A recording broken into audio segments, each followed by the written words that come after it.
So very good morning to one and all present here, and I would like to welcome you all for the next session on this faculty development program, which is going to organize, which is going to delivered by our very own resource person of our institution. So with this note, I would like to welcome Mr. K. Ravikumar sir, assistant professor, sorry, associate professor, who is working in the Department of Computer Science and Engineering, Knowledge Institute of Technology, Salem. And sir's area of interest includes data analytics and computer networks. Sir has completed his Bachelor's of Engineering in the Department of Computer Science and Engineering from the College of Knowledge from the College of Kongu Engineering College in the year of 1999. And sir has completed his Master's Department of Computer Science and Engineering, Chandra Engineering College, Erode in the year of 2010.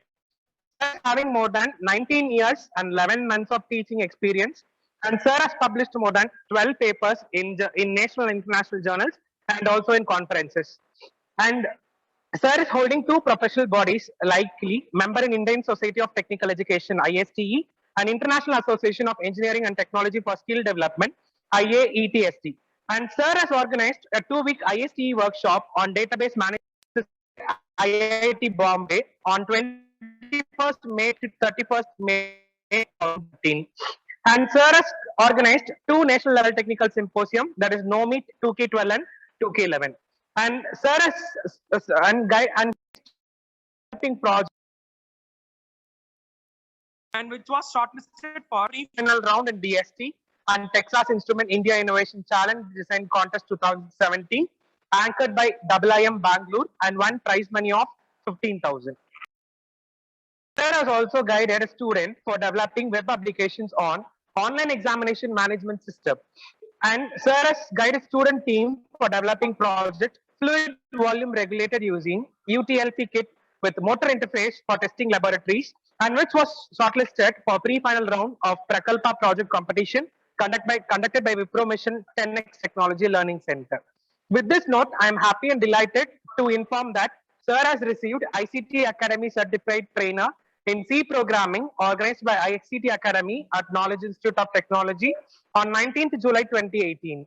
And Sir has also received Achiever Award for guiding students to participate in HackerRank challenges and some more than 50 hackathons on on my behalf, scored around 1,000 hackathons in HackerRank online platform during 2016 to 2017 Achievers Day function. And Sir has received Achievers Award for guiding students to get on-code kit from Bombay during 2000 Achievers Day function. And the Department of Computer Science and Engineering in the Department of in Knowledge Institute of Technology in the year 2012 to 2003. With this note, I would like to welcome our very own resource person, our very own faculty, as being the resource person for this FTP of the department of the EC department. I welcome you, sir. Okay, thank you, Hariharan, for your great introduction. So today my topic is to discuss the case study on data analytics. So before I move on to the case study, I would like to share my PPT for just brush up what is data analytics. Last 2 days, you come across this topic from various resource persons. I just like to share few points on the data analytics, and then I move on to the case study. So can I share my screen now? Yes, sir. Yes, sir.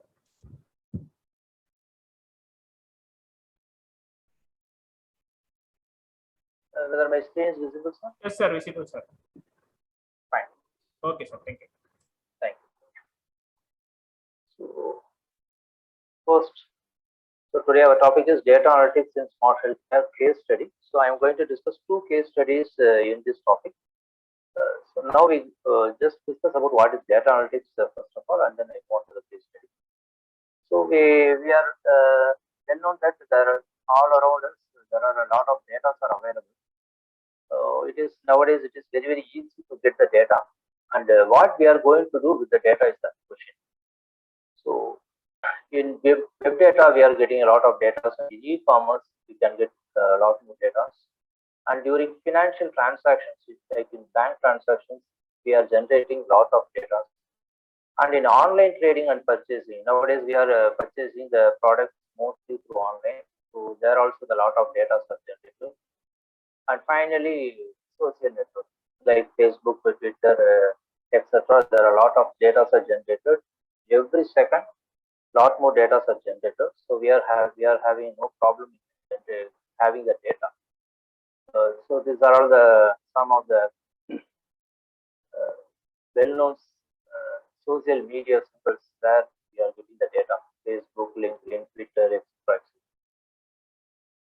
So this is some facts and figures to know about how much data we are generally accumulating. So first thing is that Walmart is handling 1 billion customer transactions per hour. These are all some of the real data. This data may be some 1 or 2 years back, but nowadays this may be double or triple the time. Facebook is handling some 40 billion photos from its user base. And Facebook inserts 500 terabits of new data every day. Similarly, Facebook store, access and analyze 30 plus petabytes of user-generated data. A flight generates 240 terabytes of flight data in 68 hours of flight. So just some facts. So the data is very huge nowadays. To understanding these facts, I just showed. More than 5 billion people are calling, texting, tweeting, and browsing on mobile phones worldwide. And then finally, the decoding human genome. If I want to decode the human gene, originally took 10 years of process. Now it is achieved in 1 week. Why? Because the technology that much improved. So this is also generating a lots and lots of data. So these are some of the facts about the data. Now, how the data add value? Why we are discussing about data analytics? Very very important, because the recommendation engine, everyone know what is recommendation engine. For example, if you go for Flipkart or Amazon, if you are buying a particular product, automatically it is recommending you some new product to purchase. So this is called as a recommendation engine. How they came to know that these are all the products most probably the particular person may be willing to purchase. Some few months back, you may log in. We use your email ID. Normally we are using Gmail. So it is generating. It is holding the data. What are all the things lastly we are viewed, and automatically that product is coming to picture. That these are all the things which is available for this particular offer. So they are making you to purchase. So that is the purpose of recommendation. Similarly, when you go for YouTube videos, some particular topic, YouTube suggests some other relevant videos also available for you. Similarly, the Google car, with the help of data, it is that is driverless car is introduced. So why I am saying all these things? It is the data is add value to our business. So the business, today's business, most probably all the business are roll around the data. So why the data is so important? This helps in making better decisions. If I want to take a better decision in my business, I need some data. To solve problem by finding the reason for underperformance. In such situation, some business is lost. At the time, I have to find the reason for underperformance. Then only I can make the business success. And also, if I want to evaluate the performance, I need a data. If I want to improve the performance, once again, I am in need of data. And understand the customers, consumers, and market. If I want to understand the mindset of consumer and the market situation, then only I can change some business ideas. So for all these things, finally we are in need of some set of data. So this is a simple slide to explain what about data science. So here we just start with here. So if I want to, sorry. what about this data science is all about? So initially, if I want to produce one solution for my problem, I have to ask lot of questions. That is why, etc. If you want, still I get clarification, I have to keep on asking the question why it is necessary. So finally, we come to conclusion that these are all the data we are in need to find the solution for my problem. Or if I want to predict something, I want these data, then only I can predict the solution for the particular problem. So second one is I have to get the data from the reliable resource, because without reliable, if I am not getting the data from the reliable resource, definitely my solution is not going to be correct. So the data acquisition plays a vital role. Where I can get the data for my problem to get the solution. And finally, we have to prepare the data, because we are getting the data, but we cannot directly use the data for the solution for my problem. I have to prepare the data. So because the data is getting from lots and lots of resources, it may be it is not in a proper way. So because the data is not generated by ourselves, if I am generating my own data, at the time the data will be in particular structure, so I can easily produce the solution. So for that I have to clean the data. Because why I am explaining this slide is because while you go for case study, these are all the things will be in the sequence. So first I am going to get the data, and then I am going to clean the data, and finally I have to transform the data for my solution for my problem. And then I have to exploratory data analysis, because the data may consist of some hundreds of columns. So few columns may not be useful for my target. So at the time I have to remove the particular column, then only I have to go for modeling. Because if I am keeping all the data, it is unnecessary burden. So for example, if I want to detect whether the patient is a diabetes or not, at the time if I am generating data, in the data it is mentioning that what is the name of the person and what is the address of the person. Whether the name of the person and address of the person is going to change the final result. So absolutely not. We are not rid of the name of the person and the address of the person, because in no way it is related with diabetes. But the age, it is definitely we are in need. So we must have some good knowledge about the things, and we have to remove all such columns from the data, and we have to keep only the necessary data for my problem. So otherwise the size of the data is huge, so automatically it takes more time. So the exploratory data analysis is very, very important. And finally we have to model the data. In model the data, we have a lot of algorithms. Already you may come across a few things about the machine learning in the past session, or it may be in future sessions. That is supervised learning and unsupervised learning, and lot of algorithms are available. For my problem, which algorithm is suitable? For example, it may be a KNN algorithm or decision tree or name based. So lot of algorithms are available. For my task, which algorithm is suitable? Based on that, I have to model the data. So I am going to find out one model. In that model, finally, what I have to do? Visualize and communication, because it is having a huge data. In text wise, it is not comfortable for us to understand. So for that, we go for some visualization. For example, if you take this slide, instead of text, here there are some diagrams are there. So for easy understanding, what is the concept exactly? So if I am putting only the text in this slide, automatically it will be a little bit boring, and it is not that very much clarity to understand the concept. And finally, if you once find out the solution, and after meet out the particular accuracy, I am going to deploy in the slide. So this is all about the data science. So in this data science, what is data analytics exactly? So data science, it is a broader area. Data analytics is a very specific part of the data science. Data analytics is a scientific process of transforming the data into insight for making better decisions. So we are having enormous data. Now what we are doing, just transforming the data to take some better decisions. Based on the data, we are going to take some decisions. So later I will give you examples of for understanding. So we cannot make the better decision without analytics. This is nowadays scenario. Without analytics, we are unable to take a better decision.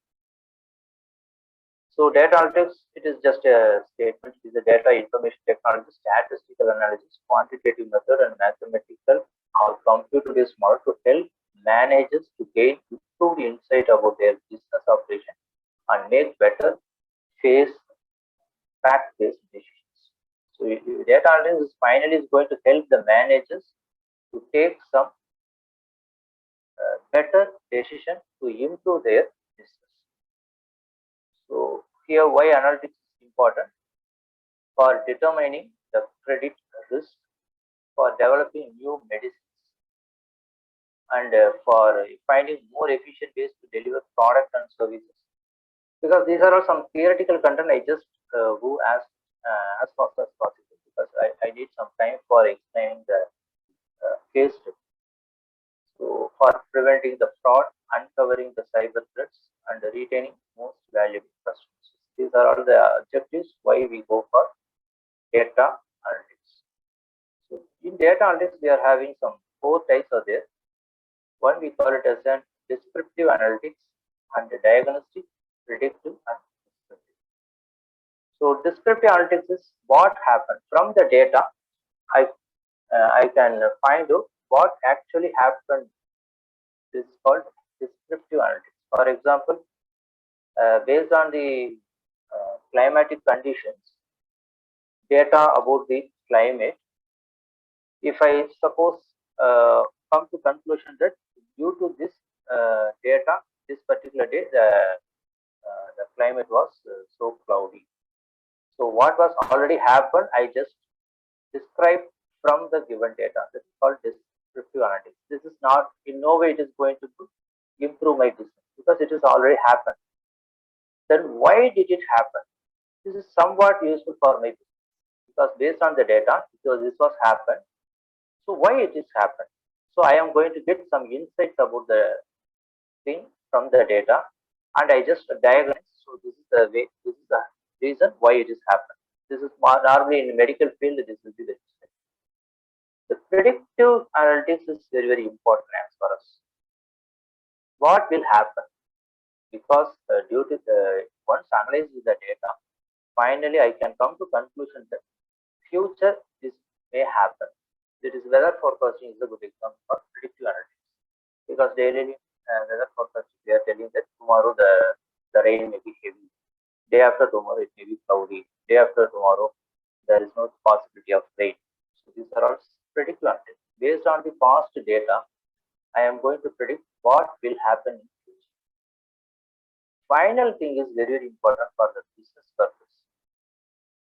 How can we make it happen? Descriptive analytics is very, very broad attention. Because if I want to improve my business, I have to do this prescriptive. For example, I already said in YouTube, if you want to see the video, automatically some related videos will be shown on the screen. So automatically we got an interest and we just go and see the particular video. In Flipkart and Amazon, there are some product coming in the screen. So we got some eager to go and search whether the product is good or not. So this is, we just make it happen. So this is called descriptive analytics. So these are some real examples. In Commonwealth Bank, the reliability predicts the likelihood of fraud activity of any given transaction before it is authorized within 40 milliseconds. In Commonwealth Bank, they have a system, they have a model which can predict whether this is going to be a fraud activity or not within 40 milliseconds. They have a very good model for performance. So this is a predictive analytics.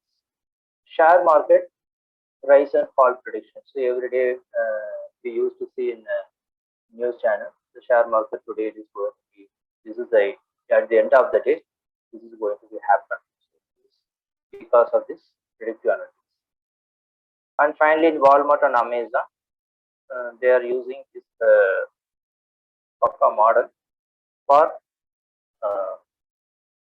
predicting what the product customers is likely to purchase. So for that, accordingly, they are giving some recommendations and some offers for the particular customer to make them to purchase. These are some of the applications of data analytics. That is mining. In mining, it is locate the presence of minerals.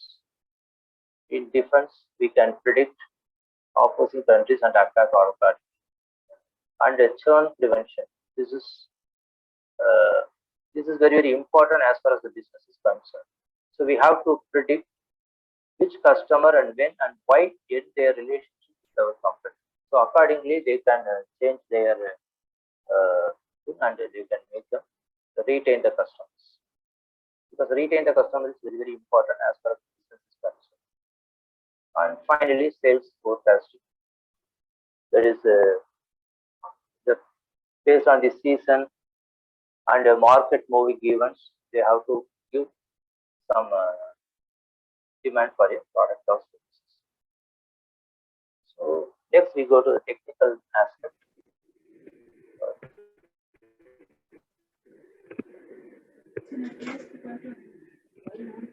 Someone would like to say?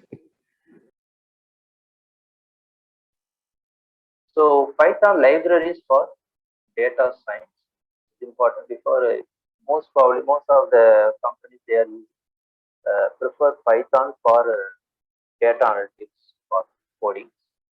So there are many popular Python libraries are available for supporting this coding part. So the NumPy, SciPy, Pandas, and scikit-learn, these are some of the most popular Python libraries. For visualization, we have Matplotlib and Seaborn. In the next 5 slides, I just give some glimpses about these packages, because if you want to understand up to some extent about these things, it will be easy for you to understand the case. So NumPy, it is for numerical. We normally the expansion is numerical Python. So it is normally the data are available in terms of arrays and matrices, and how we can perform some mathematical and statistical operation on these data. For that, some NumPy is a very important package, and it provides vectorization of mathematical operations on arrays, because arrays and matrices, because all the data are stored in the form of arrays and matrices. So we are going to deal with the data. Already the data are available normally in form of matrices. At the time, how we can perform some operation on matrix format. For that, NumPy is having a lot of inbuilt functions are there to handle the data. So this is official website for understanding NumPy better. Similarly, SciPy, this is scientific collection of algorithms. What are all the different algorithms are available, which is built on NumPy. It is on top of NumPy. This SciPy is going to be working. So this linear algebra, differential equation, these mathematical concepts are somewhat important for if you want to perform good in data science. Otherwise, it will be a little bit tough to handle. So for that, this is a link to understand better. So Pandas, this is dealing with the memory of the computer, because we are going to handle lots of data. The data should be stored and retrieved efficiently from the memory. Otherwise, it takes more time to give the solution. So it is dealing with some data structures and tools. So how we are going to store the data and how we are going to retrieve the data, for all these Pandas is very much supported. And therefore, reshaping, merging, sorting, slicing, aggregation, these are some of the important functions normally provided in Pandas library. So this is the official website. And finally, scikit-learn. This is for machine learning algorithm. In my program, finally, if you want to do that model, if you want to create a model based on our expectation, based on I go for any of the machine learning algorithms which is already available. It may be a classification algorithm, or it may be a some other types. There is classification, regression, clustering. These are the different types of solutions are available. So based on my problem, I go for either classification or regression or clustering or model validation. So for that, this scikit-learn library is very much helpful. And finally, this is built on NumPy, SciPy, and Matplotlib, because these things are very basic for this scikit-learn. This is the website for better understanding scikit-learn. And Matplotlib, this is for a visualization. For 2D plotting, you can go for Matplotlib. It is very similar to that of MATLAB. So if somebody is familiar in MATLAB, this support for such operations. So by using this Matplotlib, I can plot all these types of charts. And finally, go for Seaborn. This is based on Matplotlib, but it provides high-level interface of drawing, some 3D diagrams. We go for this Seaborn. Some introduction about the data analytics. Next, I go for a case study. I just take, if possible, I explain 2 case studies. Otherwise, I'll explain one.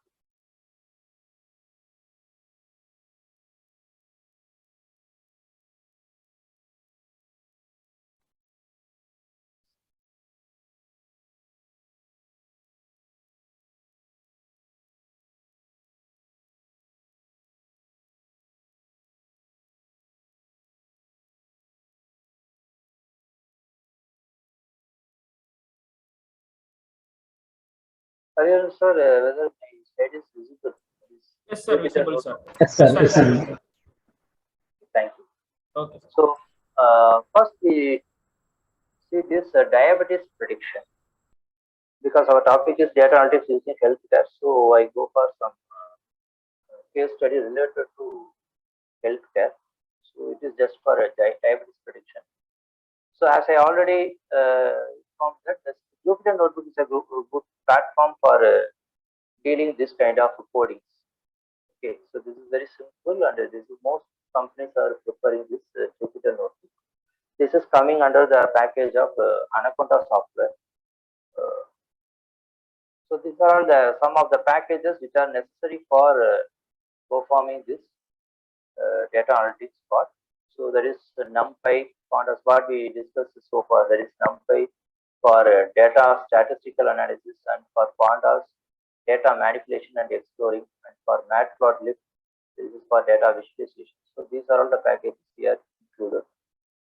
So I just include all these packages in my coding part. So then only I can access all the library functions which are available in these packages. For example, if any library function if I want to use from NumPy, this NumPy first imported in my code. So each time I don't want to mention NumPy, so I just make it as a NP. This is a short form of this NumPy. So import NumPy as NP means. So hereafter, if I want to access any library from NumPy, I just use the keyword NP. So similarly for Pandas, I just use PD, and Matplotlib I just use PL. So I just included all the packages what we needed for my code. Now next one is read CSV. So because my data is now available in the CSV file diabetes underscore data set. This is my CSV file which is already available. I just import that particular data form. So for that I am using this statement. So I just, for running each statement, I just use shift enter is the shortcut key for run the code. If suppose anything is wrong in that code, automatically it shows some error. So normally in C program, if I want to run, we go for, it is for compilation and running, we have some shortcut key. Similarly, here it is shift enter is for running the code.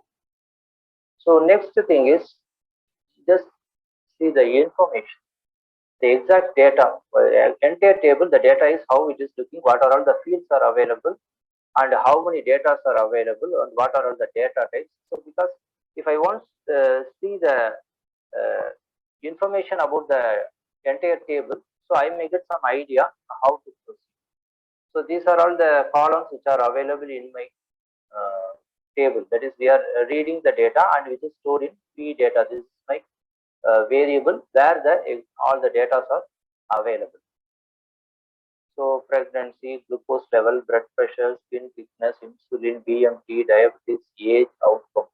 So these are all the 9 fields which is available in my table.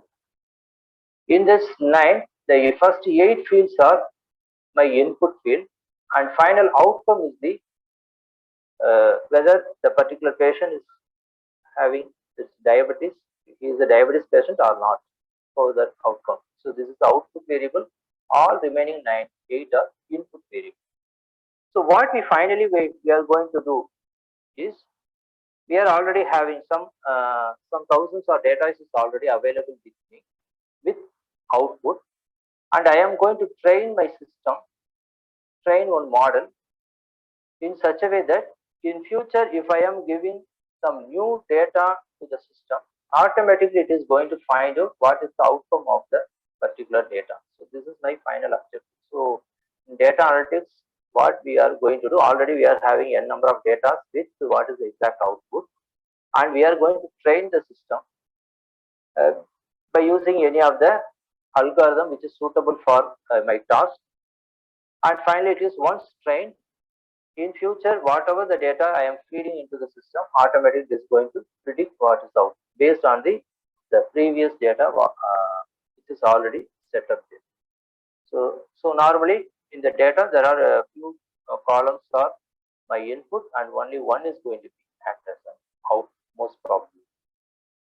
So I just see the shape of the data. There is 772, 9 means there are 772 rows are there and 9 columns. So 9 column is this pregnancy, glucose, these 9 are columns, and 772, there are 772 record is available with me. So I am going to train with this 772 data for my model. So first I just look how the data is looking, just for visualizing how the data is exactly available. For that I just use this get function and date function. Get function is just to display the first 5 records. So this is actually pregnancy, glucose level, blood pressure, skin thickness, insulin level, BMI. So this is actually my table with 9 columns. The last column is outcome. In outcome, there is a 2 values. One is 1, another is 0. 0 means he or she is not a diabetes patient. If it is 1, he or she is a diabetes patient. So all 772 records, it is available like this. So tail last 5 columns. Why I am going for tail? Just to confirm that there are 772 records are there. And finally, there is one more important function, describe function. This is for understanding better. We got some more insights about the entire table. There are 772 records are there. Mean, which means that the pregnancy is, the mean value is 3.8. Almost all the data, if I am taking, because the mean, median, mode, these 3 things are play a vital role in predicting the for that this mean, median, mode is a vital role, because if there are some null values are available in my data, at the time I have to replace the null value with either mean or median or mode, or I have to delete the entire record. For example, for 771, the last record, if the pregnancy is instead of some value, it is some null value, at the time I have to replace some value there, because if with the null value I cannot predict anything. So for that I need some data.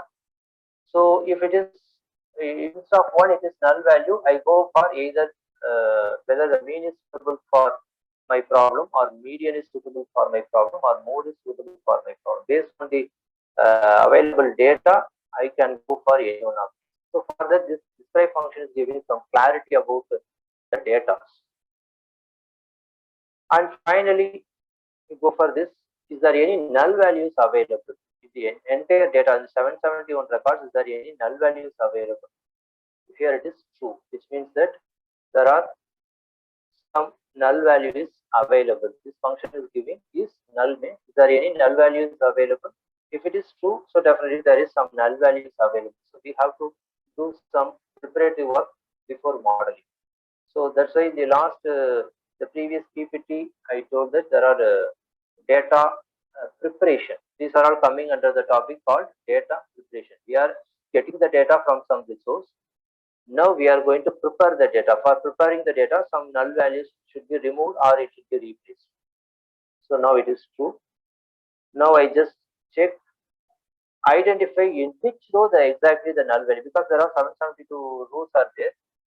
The null value may be available in any of the rows. So for that, I am using one function to find out where the null value is exactly available.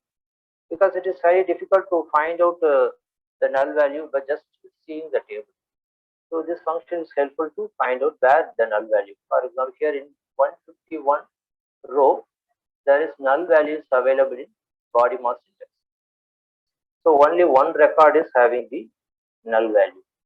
So what I can do, I can either replace this null value with some numerical data, or I can remove the entire record. Now only one record is affected with null value. So if I am removing this record, the result is not going to be it is not going to be affected. So I can remove the particular row. If suppose some in 772 records, some 100 records are having some null value. At the time I am unable to remove the 100 records. At the time I have to go for some other option. Because if I am remove all 100 or 150 records, automatically the final result may not get the accurate result. Because if the number of data is as huge as possible, then only I can get some accurate result. So for example, if you go for a weather forecasting, if they are taking a sample data for nearly 10 years or 15 years or 20 years or 50 years, then only the prediction is somewhat correct. If I am yesterday there are heavy rain, day before yesterday the rain is moderate, I cannot predict today the rain is going to be like this. Because with a very small amount of data, I cannot predict anything. If my prediction may be wrong, so automatically I go for some huge data. So if it is the number of record affected is very low, at the time I can take a decision just to remove the record instead of changing the value. So here I just do that. Now I just drop that null value. Drop NA means the particular record is dropped from my table. Now already 772 records are there. Now I just remove. Now I just check, only 771 record is here, because that one particular record is removed by using this particular function. I hope you understand up to this point. Now if I remove that record, automatically if I use the same function, use null function, automatically it should show false, because now there is no null values available in my test, because it is removed here. By using this drop NA function in pandas, I just remove it. Now my null value, there is no record is having the null. Similarly, now 771 records are there. So the few records may be duplicate records. These are all coming under the data preparatory part, because the data preparation is very, very important, because now we are having a data. We have to check whether there is any null value is there, any duplicate record is there, like this. We have to find out all the things and we have to drop all the things. Finally, we can get the reliable data for creating model. So drop duplicate. If there is any duplicate rows are there, because if it is a duplicate row, so automatically my final result is in no way the duplicate row is going to add 2 points to my analytics. I just drop. Now I just check the shape function. Now it is 759 only, because initially it is 772. After I am removing the record which is having a null value, now it will become 731. Now after drop the duplicates, now my number of rows is 769. So what happened? 2 rows are dropped from my table, because the 2 rows are duplicate records. So I just remove. Now I am taking this 769 rows of data for my model.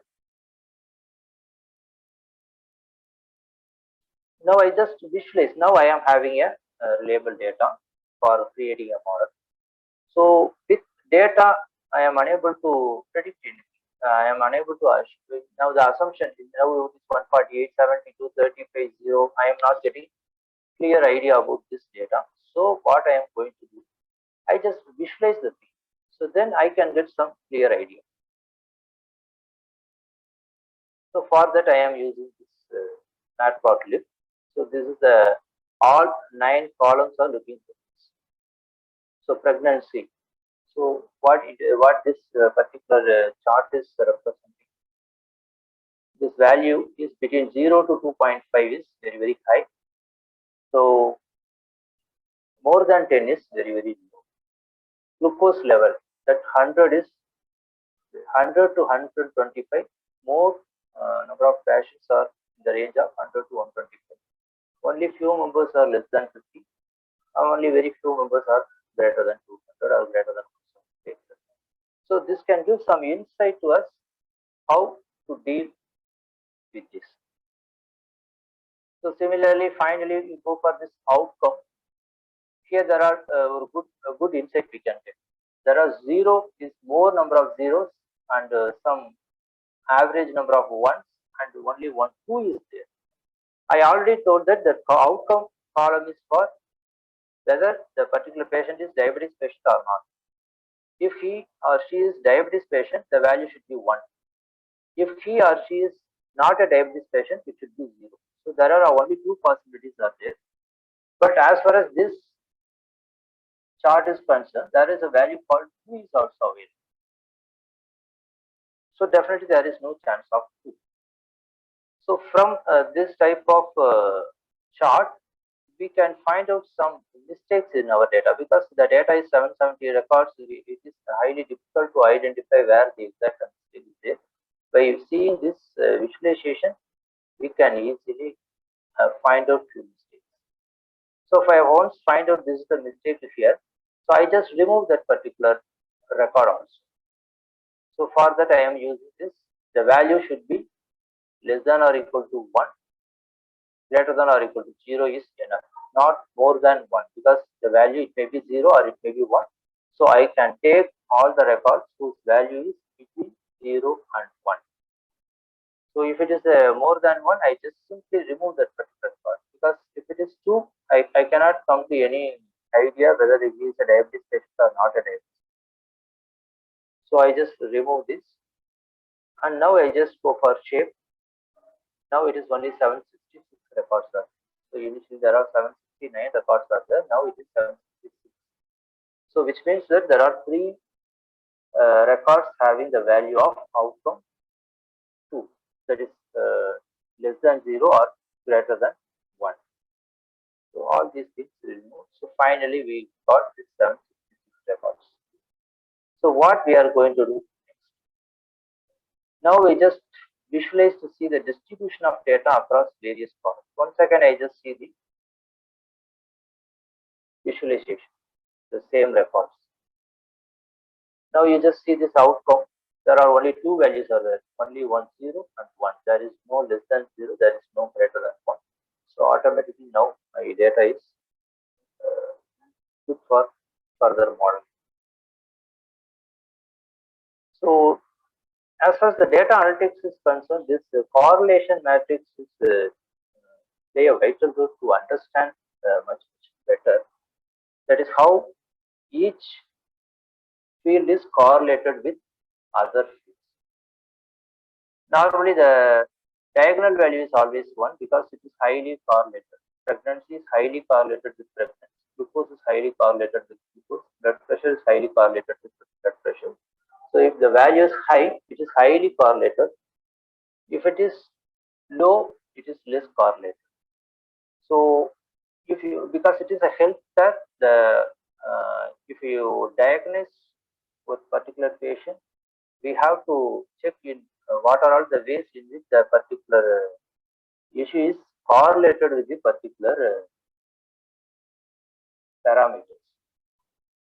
If suppose it is very high, automatically it is highly correlated, so we have to take care of it. Because if I suppose go for some eye treatment, at the time they are going to check my pressure level, because the pressure level and my eye vision, there may be a highly correlated one. At the time there is no necessity to check some other factors. Similarly, some few parameters or organs are highly correlated with the particular disease. So based on this correlation, if it is here once again it is their data, so I am not getting very good insight about this data from my numerical terms. So once again I go for visualization. So why the visualization is very important is here we are having a data, but the data is not giving more insights to me. So if I am seeing this with some visualization tool, automatically I can get some clarity. So now here I go for some graphical representation. So now the same thing is here it is visualization. So whether this diagram is visible, sir? Because I don't know whether the slide is moving.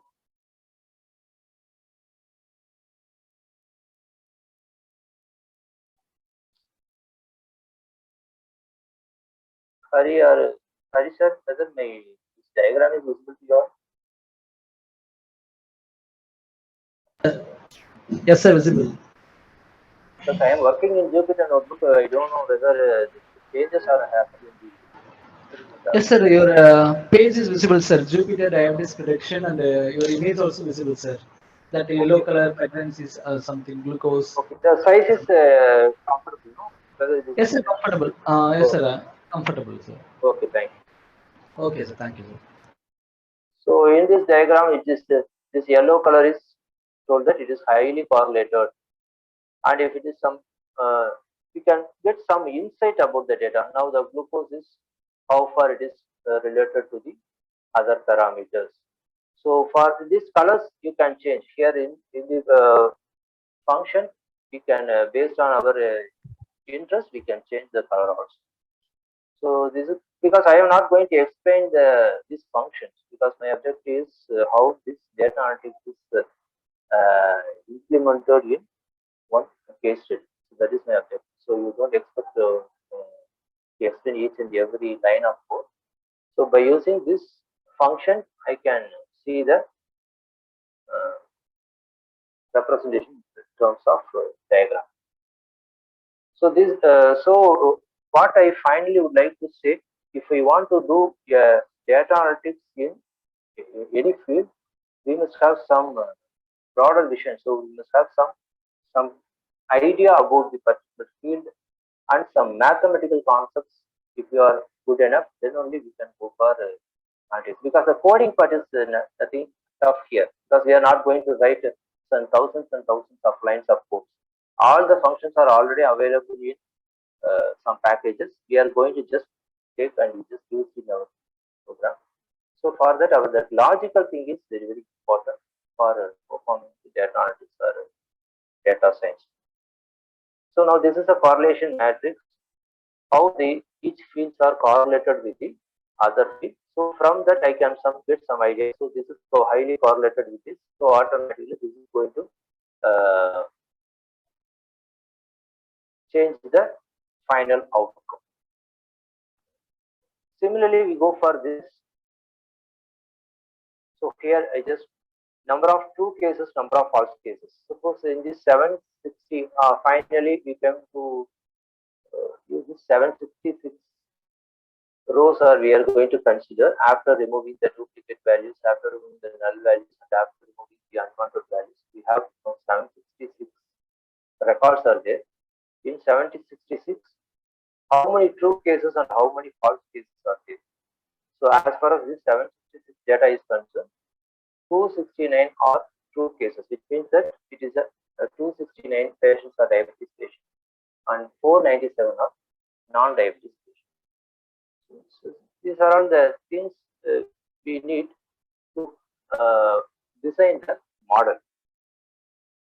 We cannot say exactly why we are using this function. We can give no one can say, because based on our knowledge or our idea, we can just trial and error. We can predict the things, and we have to apply in more than one model, and we can find out which model is more accurate for my task. So because there is no one model is enough to predict something, we have to go for more than one model, and finally we have to go for conclusion which is more So now we come to the very exact picture, the data modeling. For data modeling, what we are going to do is, in the 766 records, now I am going to split these records into two. One is for training, another one is for testing. Because already I have 766 records, 766 patients records, that is, in the 269 are diabetes and 497 are non-diabetes. So already I have some set of data. Now what I am going to do, I am going to create a model.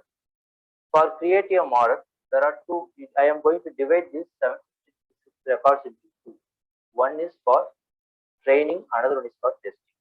So now I am going to train the model with a set of data, and after I creating a model, I am going to test whether that model is working correct or not. So for that I am need of some set of data. Suppose in future I am going to insert a new record, that model is going to give some answer. That answer is correct or not, I don't know. So what is the accuracy level of my model? For that I am in need of these test cases, that is training data and testing data. Training data is already some, usually the pattern is 70%, 30%. That is for training the model, I am using 70% of my existing data. For testing, normally I go for some 30% of data. So with the help of 70% of the data, I just train the model based on some algorithm. And finally, I am going to test by the help of the 30% data. That if the 30% data is giving output some 80 to 90% of output, now my model is working perfect. So that is the objective. So this is very, very important as far as the data analysis project is concerned, the training data and testing data. So for that only the split test size is 30.30 means 70% of data is training, and for 30% I go for testing. So this is training X, train X is Y train and Y test. X axis and Y axis. I just fitted the data. Now I just see here 69.97% of data is training set and 30.03% of data is testing. As I already do, 70% of the data for training and 30% of the data for testing.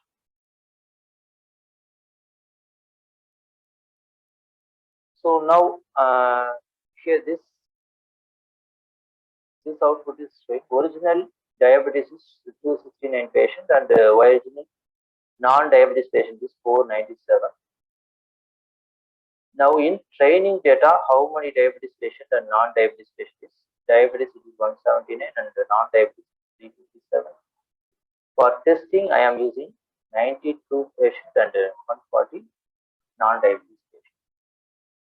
So this is some of the data we are getting from this training and testing data. So total 269, 497 is split into 179, 357 and 90 and 140. Altogether it is 766. Now I am going to apply any one of the model which is related to my task, because I am going to predict whether from the given data whether the patient is diabetes patient or not. Only either 0 or 1 case. So for this, just random forest classifier, because it is a classification model. Already in the previous PPT, I informed that there are a classification model, there is a regression model. There are a lot and many types are there. Here, our task is to classify whether this data is diabetes or not. So I go for random forest classifier. Similarly, there are many models available. We can also check in that model also. So in random classifier, I am going to train by using this training data, that is this 70% of, with the help of this 70% of data, I am going to train the model by using random forest classifier. So this model is created, because as far as this is the thing for model creation, only this is the coding for that model. So almost as far as the data analytics or data science is concerned, we have to think more and we have to perform less, because coding part is very, very less. Only thing is whether this here we have to go for random forest model or whether we have to go for some other model. That thing is very, very important. So we have to think more and do less. So for those who are all not good in programming part, your students, if they are not, if he or she is very lacking in coding, they can, if they are having some thinking ability and interest in data, they can go for this type of area. So I just create the model. Now what I am going to do? Now my model accuracy is 1, that is 100%. Why it is 100% now? Because we just apply the training data into the random forest classifier, and now I am generating the model. Now model is having all 70% of the data I feed with actual outcome. Now the model is established with actual outcome. So that's why model accuracy is 100%. Now what I am going to do? I go for testing data. With the help of testing data, I just check what is my accuracy. Because testing data, without that outcome, I am going to feed the remaining 8 columns into my model, and finally I am going to check what is the accuracy. It's 74%. Which means that in that 30% of data, this 30%, 140 plus 90, 230 records are fed for verification. At the time, 74% model accuracy I can get, because the random forest classifier giving some 74% of accuracy. So which means that if it is not enough, at the time I can go for some other model which is in classification. I just apply the same training and testing data. So at the time we may get some 80% accuracy. So I can go for that model. Similarly, trial and error basis, we have to check what are all the models which is very suitable for my problem. I have to. So this is not only the 75% accuracy is not mean that the random forest classifier is it is a not good model, because my data. So I may not know, the data may be not highly accurate data. So the data maybe it is a false data. Few wrong information may be available in data which is not getting from some reliable resource. I am not getting the exact data. For example, if you directly go to some clinic, or if you go to some clinic, if I am getting a real data, at the time this accuracy level may be instead of 74, it may be some 85 or 90. Now I am getting a data from some resource like web resource. So at the time the data may be wrong. So the data plays a vital role. Where you are getting the data is very, very important for this type of prediction. If the data is not reliable, 100% your output is definitely going to be wrong.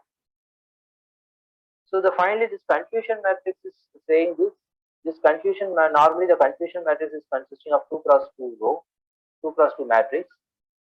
The first part is representing this 48 means originally if he is a diabetes patient, yes. Our model is also saying yes. 40 for 48 records, originally diabetes, yes, true. Model is also saying for 48 patients, it is true. The second one, 42, originally it is 42 diabetes patients are there, but my model is saying it is wrong. So which means that this is the confusion matrix, that is true, true, true, false, false, true, false, false. This is actually this matrix is actually saying. The next one, 18, actually there it is not diabetes, but my model is showing for that 80% it is there is a diabetes, which means that this is a wrong data.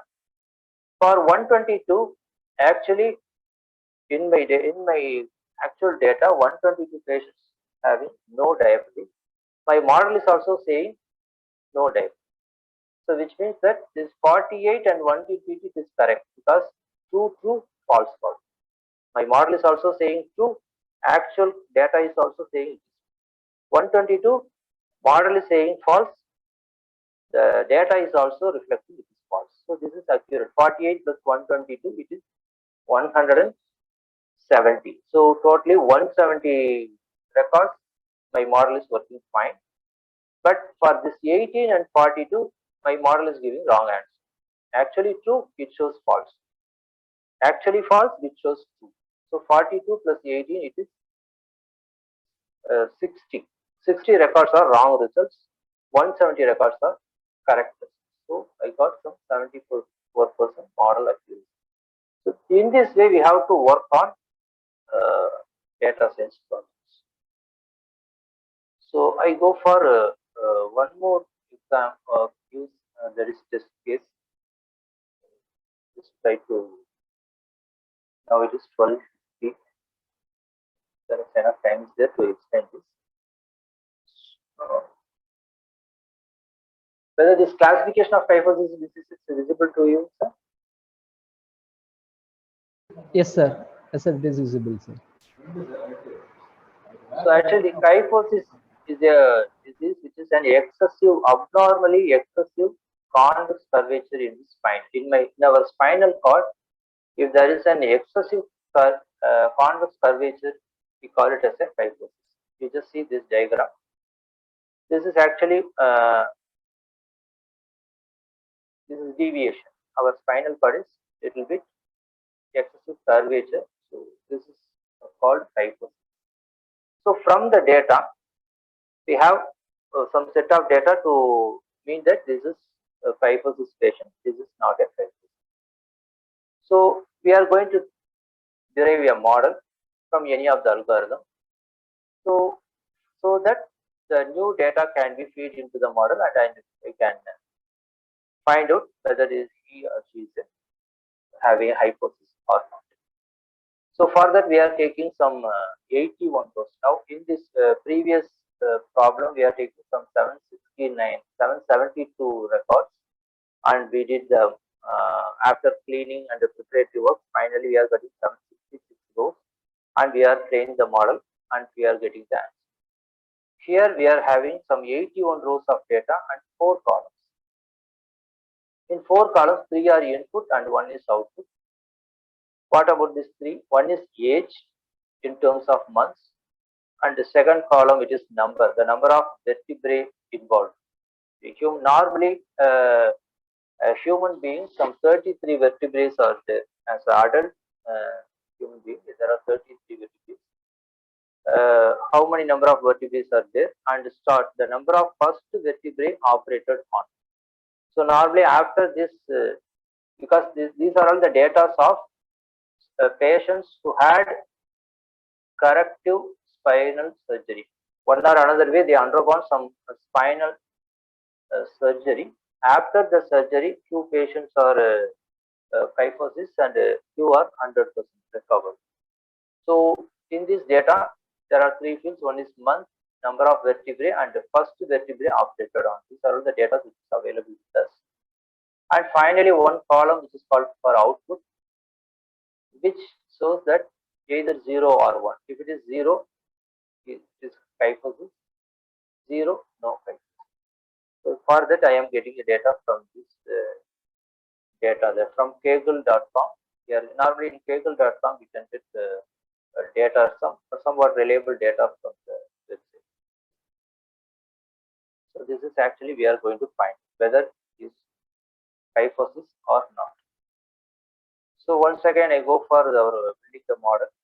So as I already said, we have to import pandas, NumPy, Matplotlib, Seaborn. All these things I am going to import first. I just import all the packages in my forming. And then my data is available in this kyphosis.csv is my CSV file. There I am having this data. So I just import the data into the system. For that I am using pandas. Just read CSV. I just read the data and just load it in my memory. Now I just see what is the information we can get from this. These are the information. There are 4 fields are there. One is kyphosis, age, number, start. As I already told, these 3 are input. This is output. So there are 81 rows are there. Here there is one information you can get non-null values. All 81 are non-null values. Because if there is any null value, what I have to do? If it is very less number, I can remove the particular record. If there is no null value is available, I can further proceed. But whereas in the previous example, only one row having null value, so at the time I just remove. We just show that once again.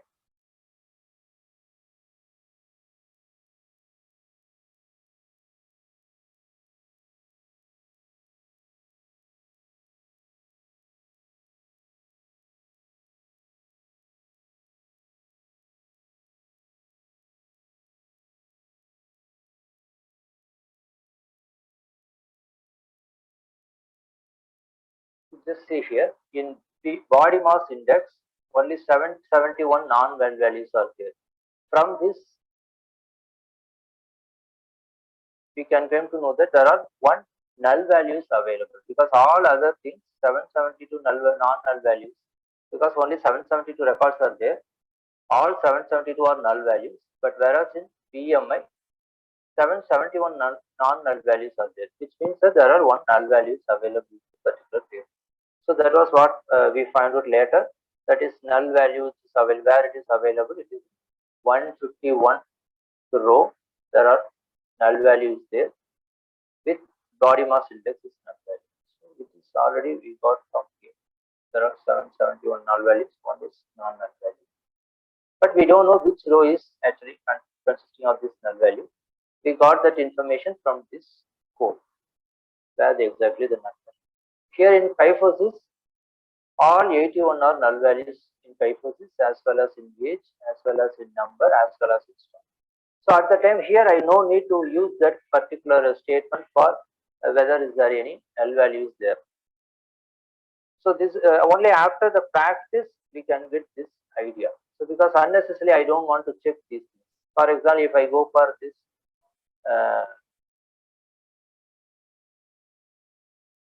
I just use this same function there, whether we can get anything else. I just copy and paste here.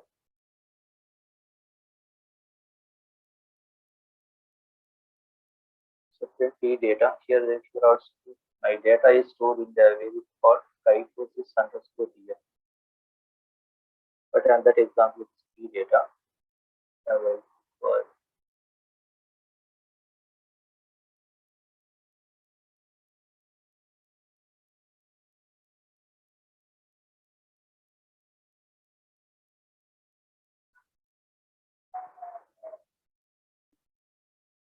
Now we get this empty data frame. Why it is empty data frame? Because all 81 rows there is no null values available. So we are getting only empty data frame. But whereas in the previous example we are getting this particular record, because it is 151 record consisting of a null value. So here there is no need to check. If you once go through this information thoroughly, we can come to know that there is no null values available. So no necessity to do this operation. This is the way in which you have to optimize our code. So for seeing how the data is just using this head function, I just see actually the data how it is available in my table. In kyphosis, here it is string, it is not an integer. But whereas in the previous example, outcome is in the form of integer, that is zeros and ones. But whereas in this kyphosis, the data type is object. Other than the string is an in Python, it is an object. So absent. So in tail, I just see last 5 records. From the 81 records, they start from 0 to 8. So I just describe as a last. I just describe how the data actually looking. I can get some idea. That is mean. The age is the mean is 83, which means that it is the age when it is not 83 years, it is 83 months. So 83 months means approximately the age 6 or 7. So almost the age group is around 7. So I can get this standard deviation, minimum, what is the maximum value. So minimum value is 1 month baby, this up to 208 months baby, boy or girl.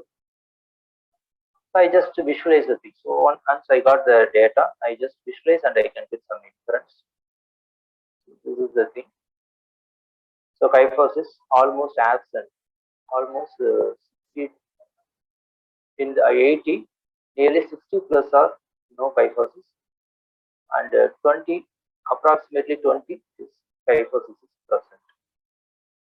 Because in this data it is a little bit tough because it is having present, absent, present, absent. We are unable to count how many present and how many absent. Instead of numerical data, if it is in a visualization, we can easily understand, oh, 60 plus is kyphosis and 20, nearly 20 is not in kyphosis. Now I go for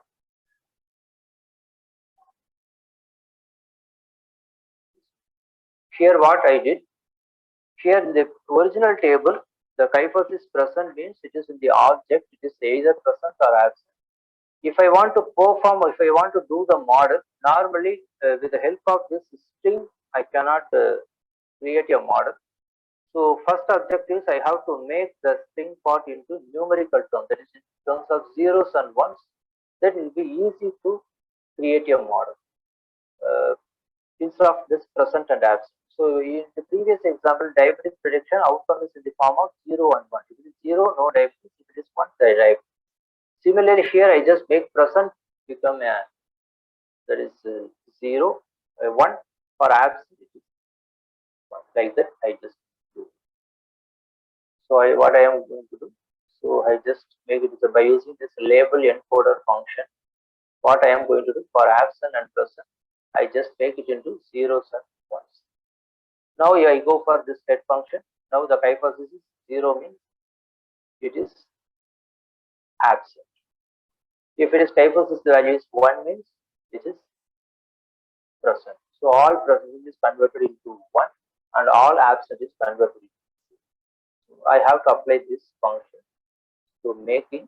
This is we call it as pre-processing. As I already told, after we are getting the data, we have to go for pre-process. That is, null value should be removed, duplicate value should be removed. This type of conversions, this string is converted into numerical terms. These are all called as pre-process. Only after make all these things, then only I can go for a model. Directly with the help of the given data, I cannot create any model. Now we just go for tail function. Similarly, the kyphosis change from 0 or 1.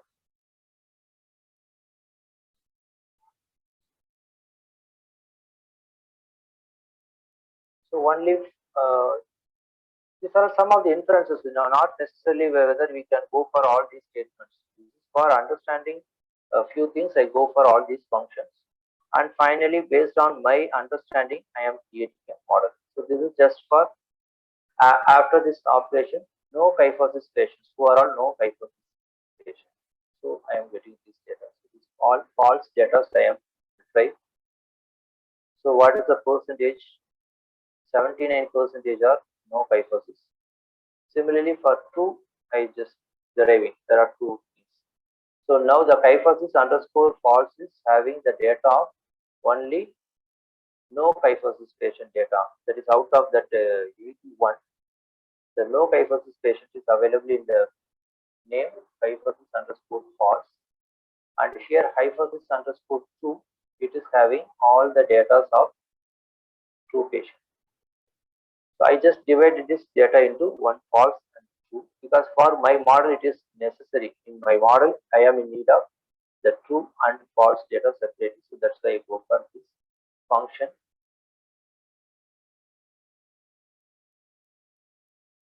So what percentage of data are true? Is 21% of data is. So 79% are false and 29% are true. So next we go for heat map. This is once again for correlation. I go for heat map. As I already told that there is a correlation matrix there. How far it is correlated? That is kyphosis, the row and column. Normally the diagonal value is always 1 because it is highly correlated. in this given data, which two fields are highly correlated, just for getting some understanding whether the kyphosis and what weight is related. Now kyphosis to kyphosis, it is 1, it is highly correlated. Kyphosis to age, it is 0.13, it is less correlated. Kyphosis to number of vertebrae, it is highly correlated. And with start, it is also highly correlated. It is negative or positive, it is highly correlated to number and start. So we can get some insight about the data. Accordingly, I can plan my model.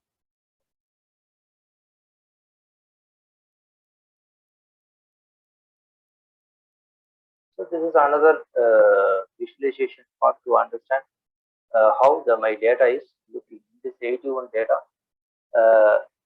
This kyphosis is blue color dot is kyphosis, and yellow color dot is the orange is not a kyphosis.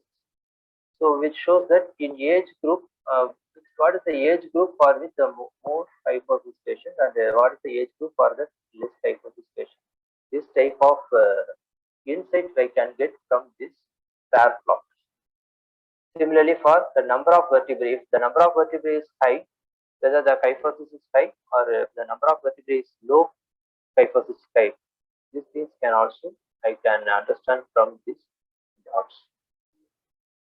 So most of the patients are not kyphosis. They are under the range of the number of vertebrae is 4. No one is kyphosis. If the number of vertebrae is 2, there is no one is kyphosis state. So if it is in the range of this 4 to 8, most probably it is an kyphosis state. So this type of insights I can get only from visualization, not from the raw data. This is just for our understanding. Here the starting vertebrae with is low as possible, the number of kyphosis high. If it is the start value is higher value, there is more than 12 or 13, there is no kyphosis. So this type of observations we can get from the data. So after we are understanding thorough understanding about the data by using this visualization tool, etc. That is, initially we are having a data and we are going to clean the data, and once after cleaning process is over, by using visualization tool, we just observe the data and we just got some understanding. After we are getting some understanding, we go for creating the actual model. So for that, what I already told, for that we go for some testing and training data. Original data is divided into two things. One is for testing, another is for training. By using the testing data, I create a model, and I am applying the training data, and I am going to find out what is the accuracy level of the particular model. If the accuracy is very low, I can go for some other model, try, and if it is accuracy is high, I can go for that. So this is the actual process of data. So this is my actual data. Kyphosis and the original data, all the 81 data is 81 rows and 4 columns. Now I just drop kyphosis axis 1. What I am going to do, I just remove the output column, that is kyphosis column. That column is I just remove from my original data. Why I am doing this? But whereas in the previous example I am not doing, because at that time I am using one model. Which model I am using? That is, for that it is not necessary. So that's why I am not doing the things in the previous example. That is, for random forest classifier I am not needed. So I am not doing this. But here I am using some other classification model. So for that I am need of this type of things. That is, excluding outcome, I am creating a new data, that is X, which is having only the input part, that is age, number, start. Similarly, I need only output part, that is Y, that is the column, kyphosis column. So this is without kyphosis column, this kyphosis column. I am creating my data is divided into two things, that is X and Y. Now I go for, by using that SQL learn, I am creating a test data, training data by using to split up with 0.3. As I already did, some 70% are testing data and 30% are going to be training data. Now I am going to train the model. This is model 1. Decision tree classifier. Here I am using a decision tree classifier. Now I just train the data. It is 56 rows are there because you just imagine in 81, 70% is 56.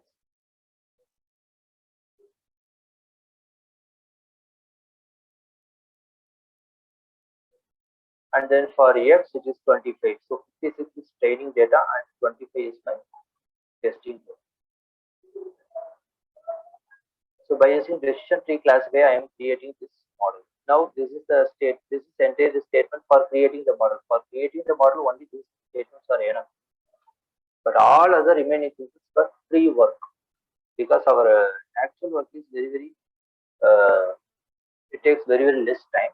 But pre-processing work is very important because searching, finding the data, it takes more time, and cleaning the data, pre-processing the data, and all these things takes more time.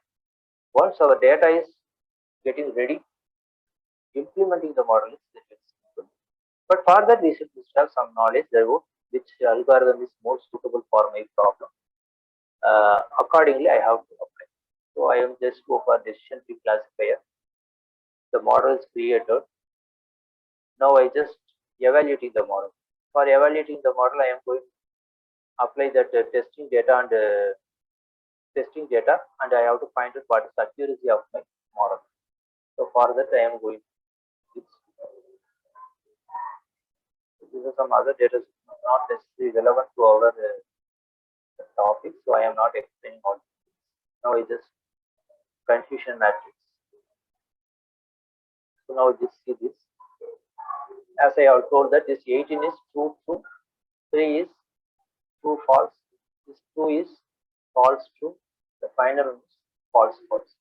So the diagram, the 18 and 12, these two are correct. That is, our model is working fine. 18 it says true is true, and 2 it says false is false. But whereas for 3, this diagonal value 3 and 2, my model is saying false instead of true. Similarly, for 2 persons, my model is saying false, but actually it is. So for 3 plus 2, 5 records, it shows wrong answer. 18 plus 2, for 20 records, I am getting a correct answer. So this is one way of seeing the report. Here my accuracy is 80%. So this decision tree classifier giving an accuracy of 80% accuracy for my model, for my given data. Decision tree classifier is giving 80% accuracy. So here it is a, as I already told, 0 is kyphosis, no kyphosis, 1 is kyphosis. So precision, you just see the precision, 90% it gives accuracy for kyphosis patient, 40% give accuracy for non-kyphosis patient. So 90% for kyphosis patient, 90% it gives correct result. For a non-kyphosis patient, only for 40% it is giving correct result. So total accuracy is 80% accuracy for my model. My model is giving 80% accuracy. Similarly, if it is I may check with some other model how much accuracy I can get. So I go for once again random forest classifier, as we discussed in the previous example. By random forest classifier, I am going to once again apply the training data and testing data. I just create a model. So now the random forest classifier is creating a model, and then now I just check what is the accuracy. Now by using this heat map, now it is saying this is my accuracy. That is 20 for 20%. My model is saying true is true. For 1%, my model is saying false is false. Similarly, for one patient, this random forest model is giving false instead of true. For 3 patients, my model is giving true instead of false. So for 4 patients, my answer is going to be wrong. For 21 patients, my answer is right. But in my previous model, for 20%, my model is giving correct answer. For 5%, my model is giving wrong answer. Now, what is my accuracy level? Here it is 84%. My accuracy is 84%. But whereas in the previous model, my accuracy level is 80%. So here it is somewhat improvement.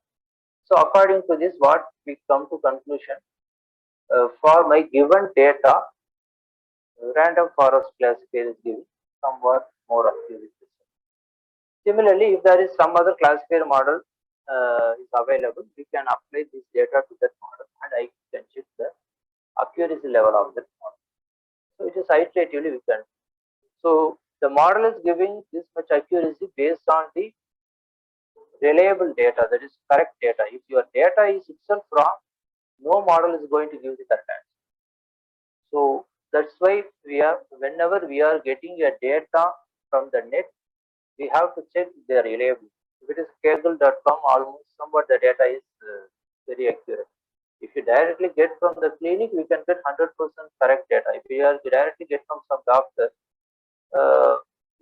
big hospital, directly we can get a highly accurate data. But normally, no clinic or no hospital is going to give their patient record directly. So, if you want to go for some 100% accuracy or 99% accuracy, you have to get the data from the reliable sources. Unless otherwise, you are unable to predict it. So, this is the normal case. So, what we are going to do first, initially, we have to insert all the packages, and then we are going to explore the data, how the data is actually looking, and finally we just by seeing the visualization chart, we can get some more insight about the data, and then we go for pre-processing. In pre-processing, we have to remove all the unwanted data from my table, and finally once decided this is my actual data going to process, I am going to choose the model which is relevant to my problem. In that model, if I that process is very simple. I just call the particular library function. Automatically, the model is going to be created. Once it is created, by using that testing data, I just check what is the accuracy level of my model. If accuracy is not satisfactory, I can go for some other model. I can try some other model. If suppose that is better, I can go for that. So it is all about what the data you are using for your model. If the model is totally wrong, your final output is also going to be wrong. So you should be very, very careful getting the data. So far we discussed 2 case studies. This is my understanding about the data because it is a vast, huge area. Most probably no one is going to be 100% expert in this area. So by trial and error, we have to keep ourselves and I have to improve. So thank you so much for patient listening. Thanks for the EC department for giving me the wonderful opportunity to take part in this workshop. Thank you so much. Sorry, sir, is there any question I can answer?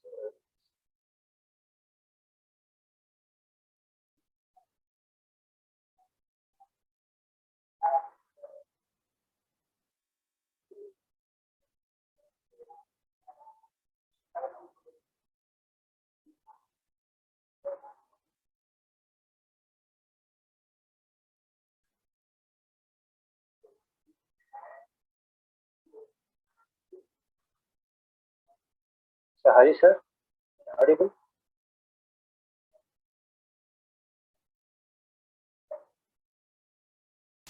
Sir? Sir, I completed my topic as of now. I can answer the Okay, sir. Dear participants, if you have any questions or queries, you can ask by unmute yourself. You can ask to our resource person, or else you can put your message in a chat box.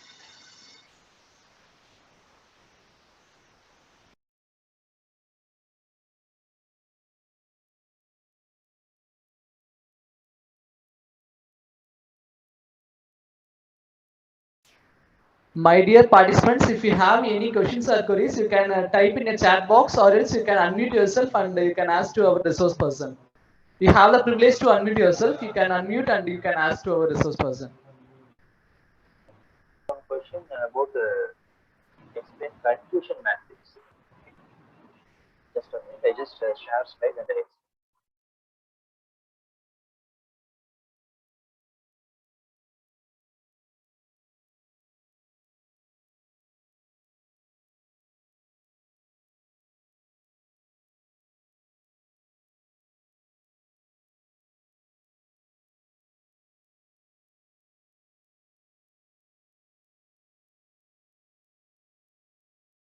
Whether my screen is visible? Just empty slide.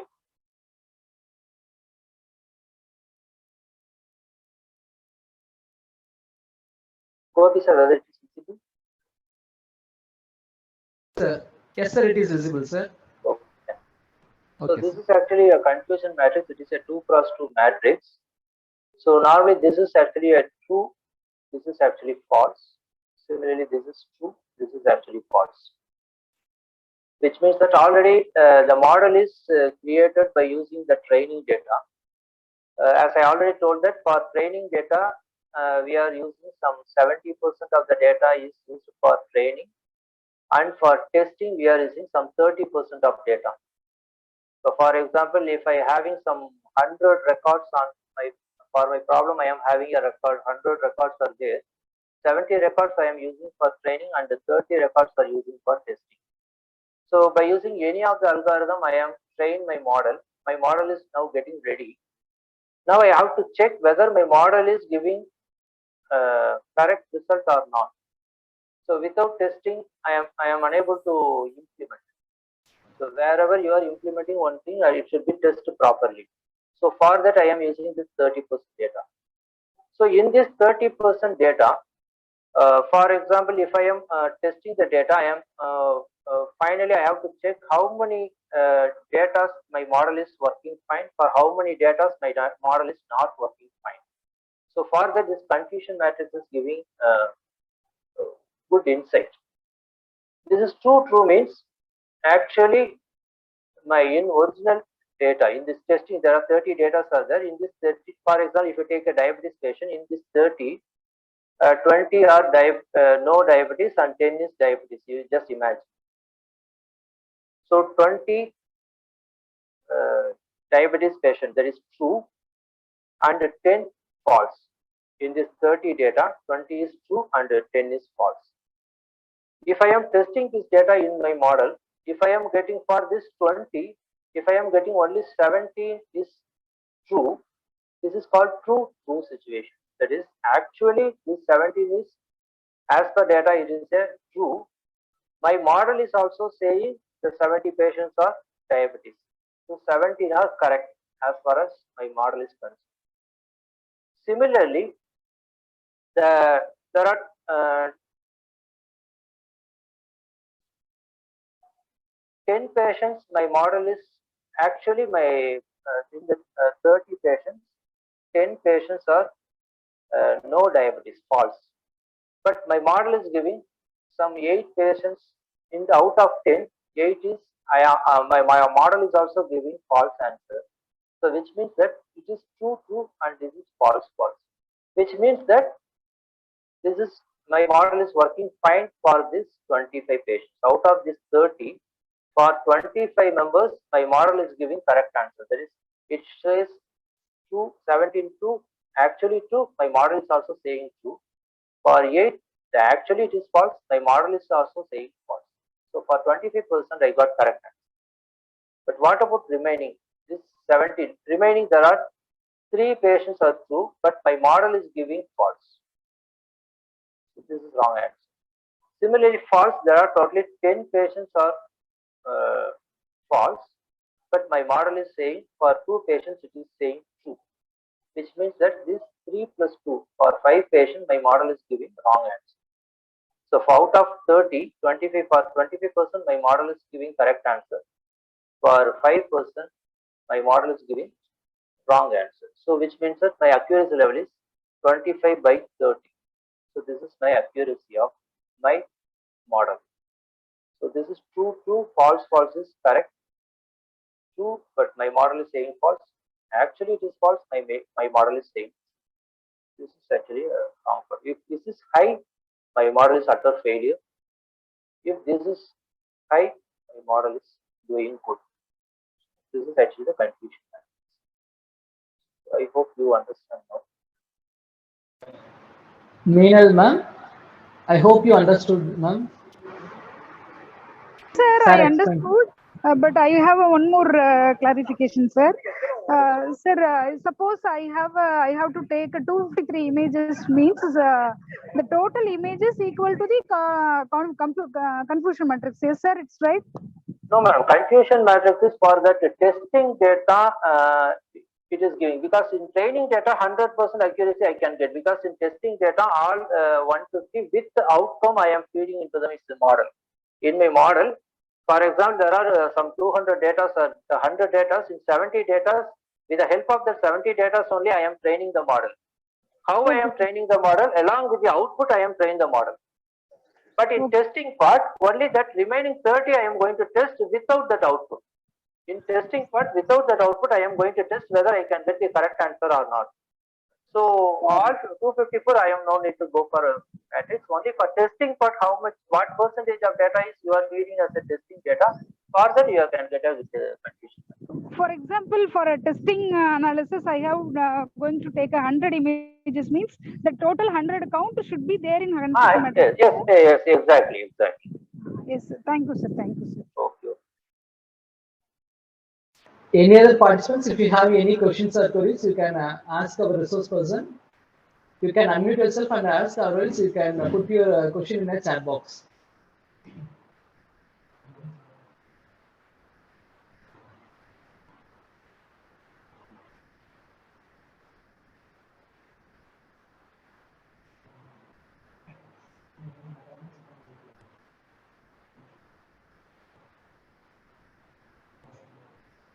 Dear participants, if you have questions or queries, you can ask in a chat box, or else you can unmute yourself and you can ask to our resource person.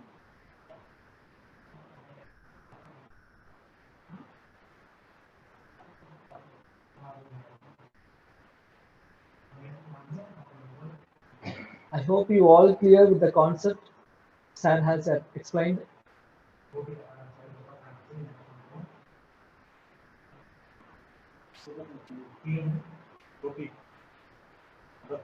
Sir, contact details you can share in the chat box, sir. Your mail ID and number.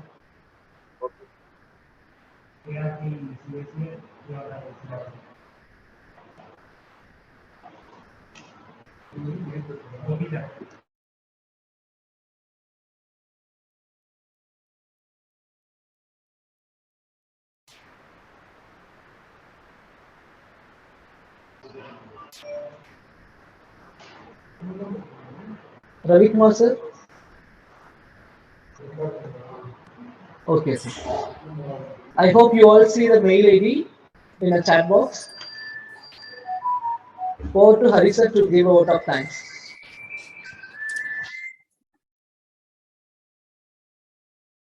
Thank you, sir. Thank you, Gopi sir, for giving the opportunity to me. And as you all requested, our resource person has posted his contact details in the chat box. As it is krkcsc@kiosk.ac.in. You can feel free to ask any queries at any time to him. Sir will reply. And if you want any more, any other details, you can go to www.kiosk.ac.in for the further information. And I feel I am Mr. S. Hariharan, Assistant Professor, Department of Electronics and Communication Engineering, Knowledge Institute of Technology, is feeling much proud and privileged in order to thank our very own beautiful resource person, which we have today, Mr. K. Ravi Kumar sir, who is working as an Associate Professor in the Department of Computer Science and Engineering, Knowledge Institute of Technology. And on behalf of the Department of Electronics and Communication Engineering, I would like to thank on behalf of our Professor and Head Department of EC, Dr. N. Sandhya Kumari ma'am, for accepting our invitation. We would like to thank Ravi Kumar sir for accepting the invitation, for being the resource person for this. faculty development program on data science and smart healthcare systems. Sir, and on the behalf of the management, Dr. P.S.S. Srinivasan, sir, founder and principal, Knowledge Institute of Technology and Knowledge Business Schools, I would like to thank and I would like to extend the hearty thanks for you, sir, for being the resource person. And we are expecting your presence in the future as well as a resource person for any other STTPs or FDPs which we plan in the future. Thank you so much, sir. Thank you, Hariharan. Thanks for giving me honor talks. Most welcome, sir.